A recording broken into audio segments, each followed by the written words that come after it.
c'est la première fois que les élèves de l'aire terrestre éducative de la rivière Saint-Denis s'approprient leur lieu.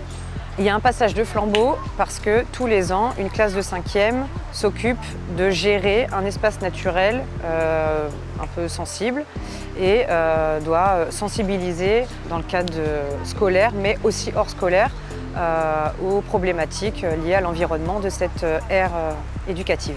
Ça fait la 3e année qu'on le fait et c'est vrai que l'école dehors, de s'activer vraiment et d'être dans du concret en fait, de voir les choses, d'être sur le terrain, pour eux c'est beaucoup plus motivant que dans une salle de classe. Voilà. Donc c'est vraiment des projets où ils se sentent utiles parce que du coup ils sont amenés à animer un salon par exemple, un stand, présenter ce qu'ils ont fait, enquêter aussi, prélever des échantillons, regarder la qualité de l'eau, comprendre la faune et la flore environnante.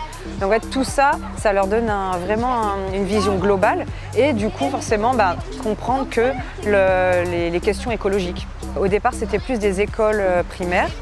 C'est l'OFB, l'Office français de la biodiversité, qui gère et qui a créé ces classes. Le but, c'est que les élèves soient ambassadeurs de cette zone et qu'ils essayent de trouver des solutions.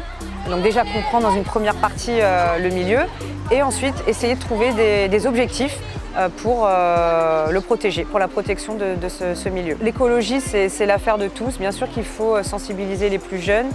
Mais voilà, l'objectif aussi, c'est que c'est des gamins du quartier et eux-mêmes, ils sont porte-parole pour leur famille, leurs parents qui vivent ici.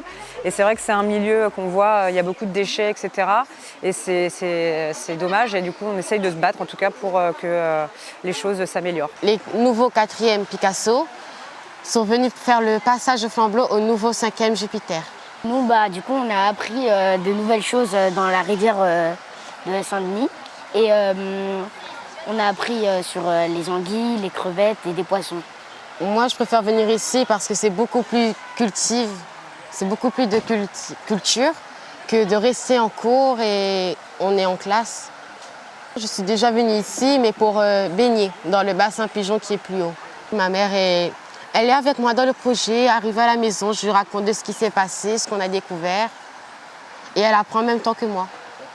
Mes parents ils sont en fond derrière moi, ils m'aident et je suis déjà venue ici pour aller me baigner là-bas. Moi aussi, je préfère venir ici, comme ça on voit tout en vrai. Et je trouve que c'est beaucoup mieux pour l'apprentissage aussi. Ça fait un peu de révision, un peu de revoir ce qu'on a vu l'année dernière et être là avec les gens pour en profiter de ce moment. Faire attention à ce que vous faites. Par exemple, vous venez ici avec la famille, vous pique-niquez. Il y en a, ils laissent leur sachet poubelle ou alors ils jettent directement dans la rivière. Ou alors quand vous faites les barrages, quand vous venez vous baigner, vous faites les barrages. Ceci, vous pouvez mettre en danger la faune et la flore ou détruire la reproduction des bichiques, des cabots-boucherons. Le message à faire passer, c'est que aussi ils peuvent aller voir les rivières pour apprendre aussi de nouvelles choses et aussi pour découvrir ce qui leur entoure. C'est un projet qui est monté en collaboration avec le collège Jules Redley et notamment la 5e Jupiter. Et du coup, c'est un projet qu'on a un référent de la classe de 5e et de l'autre côté, moi-même, référent de l'aire terrestre éducative et je représente la Fédération de pêche. Le projet a pour but de ramener les enfants auprès de la rivière Saint-Denis et qu'ils soient porteurs de différents projets pour protéger cette rivière. On a la chance d'être au collège Jules Redley, on a quand même des enfants qui habitent au niveau du village de la colline ici. Donc ils sont aux abords de la rivière, ils ont quand même pas mal de connaissances, mais ça reste quand même une minorité. Donc on utilise un peu ces élèves qui ont des bonnes connaissances pour rallier l'ensemble après au projet et leur apporter quand même pas mal de connaissances aujourd'hui. Comme l'ensemble des rivières de l'île, elles sont quand même menacées. Après voilà, ce qu'il faut savoir, c'est que les rivières sont la principale source d'apport en eau potable pour la population. Donc rien que pour ça, il faut quand même pomper beaucoup d'eau pour pouvoir répondre à ce besoin. Et derrière, on a différentes problématiques comme notamment le braconnage qui est quand même très, très présent sur l'île et aussi tout ce qui dit les limites à la continuité écologique.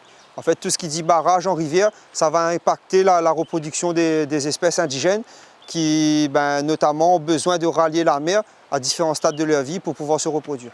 Prêtez attention aux rivières parce que, comme je l'ai dit, c'est notre principale c'est pas la principale, c'est la seule ressource en eau potable ici à La Réunion. Donc si on veut continuer d'avoir une eau de qualité au robinet avec un traitement moindre, ben, essayez de faire le maximum pour protéger nos rivières.